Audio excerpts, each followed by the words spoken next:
Es un gran gusto poder entrar a sus casas. Muchas gracias por permitir que la palabra de Dios pueda estar muy dentro de su familia, muy dentro de sus corazones. Cada primer miércoles de cada mes hay un tema enfocándonos en crecer en nuestra relación con Dios, en crecer en nuestra manera de adorar, de alabar, de presentarnos delante de Dios, en una manera de cómo nuestros corazones pueden estar conectados con Dios. Es impresionante cómo el mundo cada vez está actuando de una manera alejada de Dios. La vida mundana es pavorosa, las canciones, las letras de la música, es pavoroso. Hay sexo implícito, ya no es solamente una canción llamando a lo sensual, sino ahora llamando a la sexualidad de una manera implícita. Tantas cosas que están afectando el mundo. Tanto es así que también está afectando a algunas personas cristianas. Personas cristianas que comienzan a tener amistad con personas del mundo, que comienzan a actuar y a hablar como las personas del mundo, comienzan a tener sus palabras, sus frases. Personas que son influenciadas por el mundo. Tanto es así que comienzan a alejarse del rebaño, comienzan a vivir en apatía, pero detrás de todo esto hay una pérdida de una relación con Dios. Porque alguien que tiene una relación con Dios es alguien que está animado, personas que dejan de involucrarse, que dejan de servir, y que solo están pensando en sí mismos o en sí mismas, pensando en sus propios anhelos, en sus propios sueños. Y déjame decirte, el mundo vive en problemas. Y también nosotros como cristianos experimentamos problemas, pero tenemos un Dios poderoso que nos sostiene, que nos impulsa, que nos anima a enfrentar cualquier adversidad.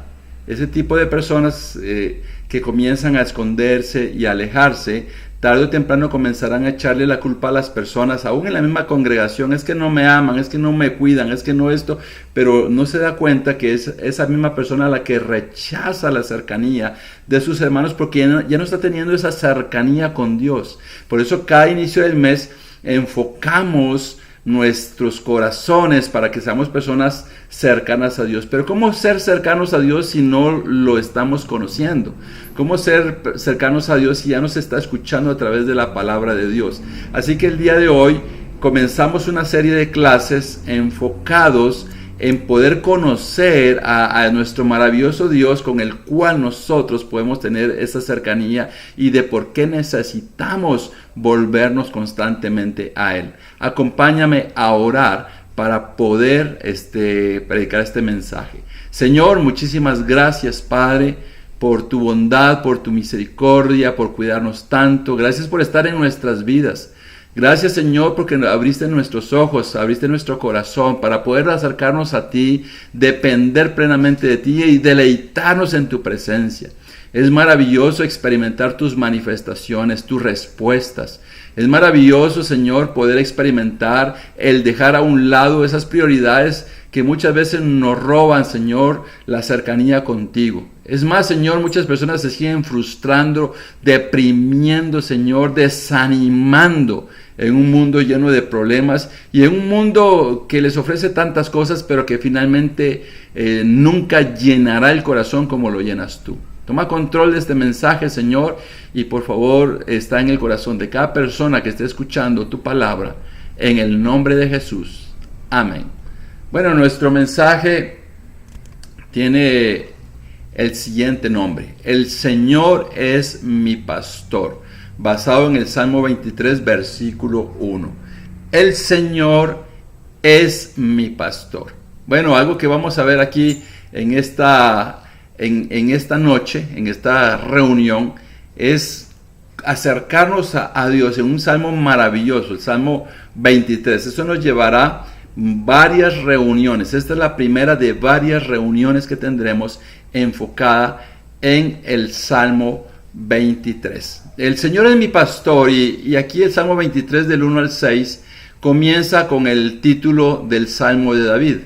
Es un salmo de la madurez de David, pero detrás de todo esto, un vivo recuerdo de su juventud como pastor. Charles Spurgeon escribió: me gusta recordar el hecho de que este salmo fue escrito por David, probablemente cuando era rey, había sido pastor y no se avergonzaba de su anterior ocupación. Puedes imaginarte, David llegó a ser rey y no se avergonzaba de lo que él había sido antes, había sido un pastor. Y vas a entender por qué razón decimos no se avergonzaba. Leeremos el Salmo 23, aunque no lo desarrollaremos todo, pero vamos a leer los 6 versículos. Es más, en meses anteriores invité a la congregación en Costa Rica que memorizara el Salmo 23, que lo recitara. Hoy, que estamos comenzando el mes de mayo, te invito para que tengas como meta aprenderte 6 versículos, pero no solo aprendértelos, sino sentirlos, sino recitarlos, sino utilizarlos en los momentos que más quizás puedas sentir esa necesidad de estar cerca de Dios. Y cuanto más cuando puedas ora con el Salmo 23, cuando puedas alabar a Dios y posiblemente también puedas cantarlo. Así que te animo a que lo hagas. Vamos a leer el Salmo 23. El Señor es mi pastor, nada me falta. En verdes pastos me hace descansar, junto a tranquilas aguas me conduce. Me infunde nuevas fuerzas, me guía por sendas de justicia, haciendo honor a su nombre. Aun si voy por valles tenebrosos, no temeré ningún mal, porque tú estás a mi lado. Tu vara y tu bastón me reconfortan. Dispones ante mí un banquete en presencia de mis enemigos. Has ungido con aceite mi cabeza. Has llenado mi copa a rebosar. Seguro estoy de que la bondad y el amor me seguirán todos los días de mi vida, y en la casa del Señor habitaré para siempre. Mira esto que decía Henry Ward citando a Charles Spurgeon. Ha cantado coraje al ejército de los decepcionados. Ha derramado bálsamo y consuelo en el corazón de los enfermos, de los cautivos en las mazmorras, de las viudas en sus penas punzantes, de los huérfanos en su soledad. Los soldados moribundos han muerto más fácilmente mientras se les leía. Horribles hospitales han sido iluminados. Ha visitado al prisionero, rompido sus cadenas, y como el ángel de Pedro lo condujo con la imaginación y lo volvió a cantar de regreso a su casa.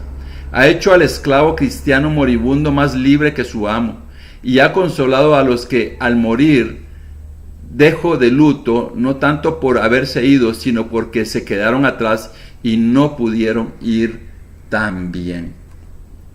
El Salmo 23 ha llevado más dolores al descanso que toda la filosofía humana. Ha remitido a su calabozo más pensamientos criminales, más dudas, más penas de ladrones que arenas a la orilla del mar. Ha consolado a las personas. Eso ha hecho el Salmo 23. Es maravilloso lo que este hombre, citando a Charles Spurgeon, dice. Tantas cosas que ha sido un bálsamo, que inclusive las personas en el final de sus días moribundos han recibido consuelo a través del Salmo 23.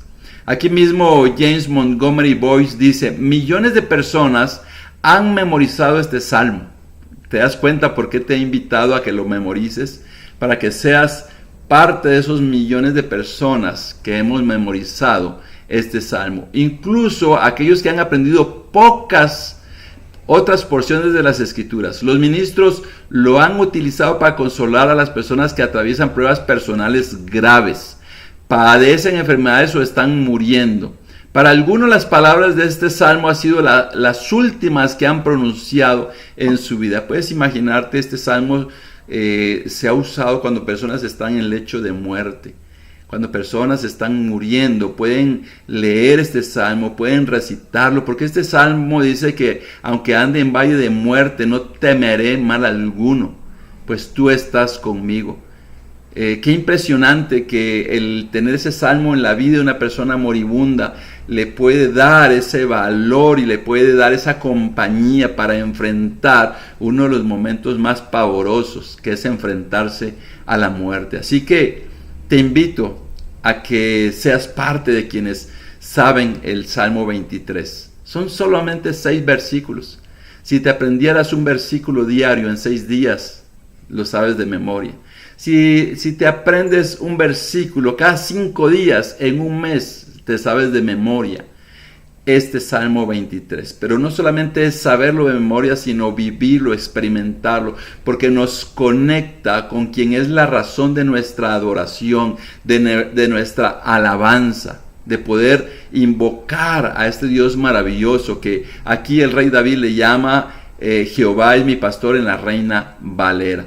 Mira aquí algunas cosas peculiares de algunas traducciones. En la Reina Valera 60 y en varias traducciones de Reina Valera, ya en las últimas no dice lo mismo. Aquí habla Jehová es mi pastor. En realidad la Reina Valera es la versión que más dice Jehová es mi pastor, y de ahí todas las demás versiones, quizás aún las más modernas, habla del Señor. Pero mira, traducción lenguaje actual dice: tú, Dios mío, eres mi pastor. El Señor es mi pastor, dice la Nueva Versión Internacional, que es la que estamos leyendo. El Señor es mi pastor, la versión Dios habla hoy. Y el Señor es mi pastor, dice la Nueva Traducción Viviente. Entonces aquí vemos, como te decía, que muchas versiones comienzan a ver aquí a Dios, a Jehová, como el Señor. David pensaba en Dios, el Dios de Israel, y en su relación con él hizo la analogía de un pastor y sus ovejas. Dios era como un pastor para David, y David estaba como una oveja para Dios. Esto es muy importante. En la analogía, David vio a Dios como un pastor, pero él se vio como una oveja. Entonces aprendemos algo, porque esto es muy importante, pero la idea del pastor es algo familiar desde el Antiguo Testamento, comenzando desde Génesis. Dice: pero su arco se mantuvo firme y sus brazos fueron ágiles, gracias al poderoso de Jacob, al pastor y roca de Israel. Como te decía, la idea comienza desde el libro de Génesis, donde Jacob llamó al Señor o al poderoso, lo llamó el pastor y la roca. Desde ahí ya viene la idea de Dios como el pastor del pueblo de Israel. También aquí estamos en el Salmo 28, versículo 9. Salva a tu pueblo, bendice a tu heredad, y cual pastor guíalos por siempre. Aquí el rey David invitó a Dios a pastorear a su pueblo, a guiarlo. Dice que lo salve, cual pastor guíalos por siempre. David invitaba a Dios a que pudiera ser ese pastor para el pueblo de Israel. En el Salmo 80, versículo 1, dice: pastor de Israel, escúchanos. Tú que guías a José como a un rebaño, tú que tienes tu trono entre los querubines, resplandece. Aquí nos damos cuenta que David también vio a Dios como el pastor de Israel. Así es como él lo veía. Veía a Dios como el que las personas podían acercarse a él, podían ser escuchados, y le pedía que resplandeciera. También en Eclesiastés capítulo 12, versículo 11, dice: las palabras de los sabios son como aguijones, como clavos bien puestos son sus colecciones de dichos, dados por un solo pastor. Aquí el libro de Eclesiastés dice que las palabras de los sabios son como los que son dados por un solo pastor. Las palabras de esos sabios, así se ve a Dios como ese pastor para el pueblo de Israel. Pero también Isaías 40:11 dice aquí: como un pastor que cuida a su rebaño, recoge los corderos en sus brazos, los lleva junto a su pecho y guía con cuidado a las recién paridas. Aquí nos dice cómo el Señor es visto como alguien que cuida a las ovejas, que los lleva entre sus brazos, que lleva a los corderos entre sus brazos. Continuamos en Miqueas 7:14. Dice: pastorea con tu cayado a tu pueblo, al rebaño de tu propiedad, que habita solitario en el bosque, en medio de un campo fértil. Hazlo pastar en Basán y en Galad, como en los tiempos pasados. Mira, aquí Miqueas está invitando al Señor a pastorear nuevamente el pueblo de Israel, y que lo haga como en los tiempos pasados. Le dice que el rebaño es de su propiedad y que Él los dirija, que Él los guíe. Lo está diciendo Miqueas aquí en Miqueas 7:14. Pero también en Zacarías expresa algunas cosas muy importantes. Dice: despierta espada contra mi pastor, contra mi compañero, afirma el Señor de los ejércitos. Hiere al pastor para que se dispersen las ovejas, y vuelva yo mi mano contra los pequeños. Aquí Zacarías habla del Mesías como el pastor, que él era herido y entonces las ovejas eran esparcidas. Este versículo, esta escritura es citada en Mateo 26:31, que Satanás atacará al pastor y las ovejas se dispersarán. Entonces aquí también estamos ya comenzando a ver la figura de Jesús como el pastor, y entramos de lleno a estas escrituras en donde Jesús es visto como el pastor. Vamos a leer estas dos escrituras de Juan 10. Yo soy el buen pastor. El buen pastor da su vida por las ovejas. En el versículo 14 dice: yo soy el buen pastor. Conozco a mis ovejas y ellas me conocen a mí. Nos damos cuenta, aquí entramos de lleno a la presencia de Jesús como Él mismo lo dijo: yo soy el buen pastor. ¿Te figuras que solamente estamos en el libro de Salmos 23, versículo 1, en la primera parte? El versículo está dividido en dos partes, y ahora solo estamos viendo la primera parte, en donde dice: el Señor es mi pastor. Y aquí para nosotros esto nos hace ver algo increíble, que el Salmo 23 no solamente es recitarlo, es un salmo muy bonito, sino también nos está llevando a Jesús como nuestro Señor, o como mi pastor. El Señor es mi pastor. Habla de Jesús, es algo tan real que está en nuestras vidas. Y dice que el buen pastor da su vida por las ovejas. O sea, Jesús dio su vida por cada uno de nosotros. Y también dice que Él conoce a sus ovejas y sus ovejas lo conocen a Él. Ahí radica otro secreto, en donde las ovejas comienzan a alejarse, comienzan a irse y dejan de tener una relación con Dios. Cuando tienes una relación con el pastor, te deleitas en Jesús, le alabas, le cantas a Dios, te deleitas, te olvidas de las preocupaciones, de las cosas de este mundo que preocupan a muchos. Yo te pregunto, ¿te estás preocupando mucho por las cosas de este mundo? ¿Hay cosas que están ocupando el lugar de Dios en tu corazón? ¿Qué cosas han comenzado otra vez a regresar? Volvieron a salir de ese cadáver que fue sepultado y están volviendo a regresar a tu naturaleza. La sensualidad, la sexualidad, la morbosidad, la frialdad, la apatía. ¿Cuántas cosas puedes estar experimentando que para ti comienza a convertirse en un recuerdo, esa relación cercana? Posiblemente lees la Biblia, posiblemente oras, pero la pregunta es: ¿lo sientes desde el corazón?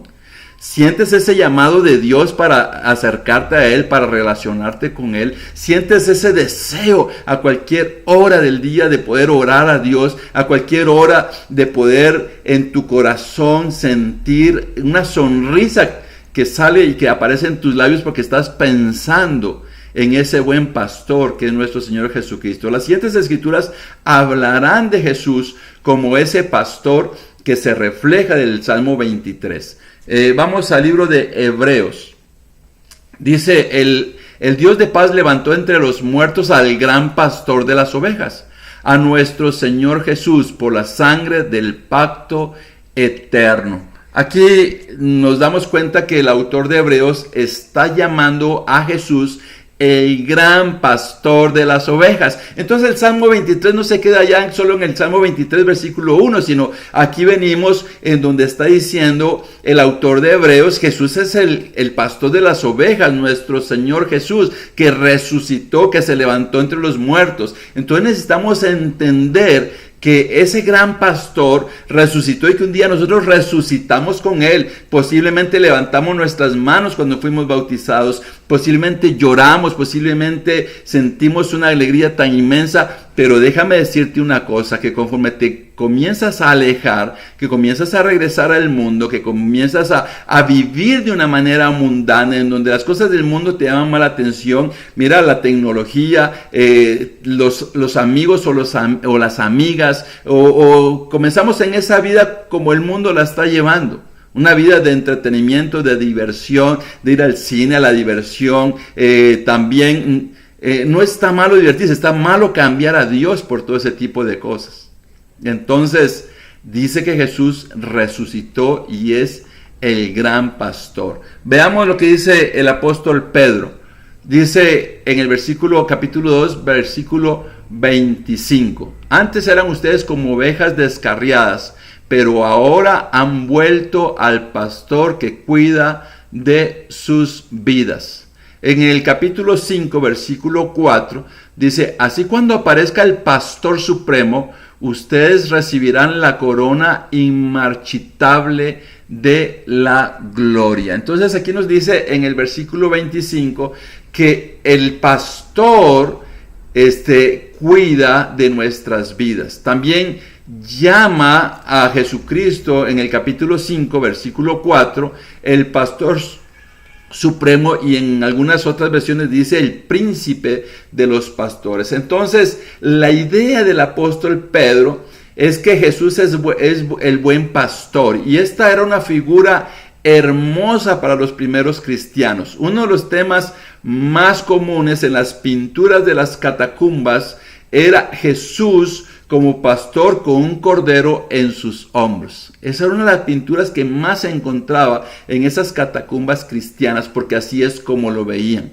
De esa misma manera nosotros somos como esas ovejas que Él está cuidando nuestras vidas, que nos está llevando en sus hombros. Esa es la idea. Cuando yo digo Jehová es mi pastor, estoy diciendo me lleva en sus hombros, me puedo sentir confortable. Quizás no voy a hablar de todo lo que dice el Salmo, pero estoy viendo ahora la figura del pastor, el pastor que está en nuestras vidas. Aquí James Montgomery Boyce dice lo siguiente: es notable que el Señor se llamara a sí mismo nuestro pastor. En Israel, como en otras sociedades antiguas, el trabajo de un pastor se consideraba el más bajo de todos los trabajos. Si una familia necesitaba un pastor, siempre era el hijo menor, como David, quien recibía esta desagradable asignación. Jehová ha elegido ser nuestro pastor, dice David.